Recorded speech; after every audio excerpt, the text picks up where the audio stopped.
কিছু কথা খোলাখুলি বলে দিতে চাই ইউনূস সাহেব আপনাকে এবং আপনার সরকারকে। ইদানিং কালে আমরা দেখতে পাচ্ছি আপনার কিছু উপদেষ্টাদের কিছু কথাবার্তায় যে তারা আমাদের প্রতি এমন বিরূপ প্রতিক্রিয়া দেয়, এমন ভাবে কথা বলে, এমনকি মনে হয় যে এই আন্দোলন শুধুমাত্র তাদেরই আন্দোলন।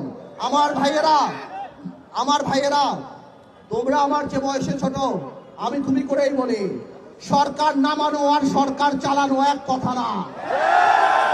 ভাইয়েরা, তোমাদের মনে রাখতে হবে, তোমরা হয়তো 10 বলে 20 রান করেছ, কিন্তু 180 রান বাংলাদেশের মানুষ করেছে 17 বছর। তোমাদের এই অশ্রদ্ধা, তোমাদের এই কথা বলার ধরন দেখে আমাদের মনে হয় যে তোমাদের মধ্যে ইচ্ছা, আশা, আকাঙ্ক্ষা জেগেছে যে তোমরা নির্বাচনে করে এই সরকারে থাকবা। আমার কোনো অসুবিধা নাই, তোমরা দল করো, তোমরা নির্বাচন করো, কিন্তু কোন দলকে ক্ষমতায় আনার জন্য নির্বাচন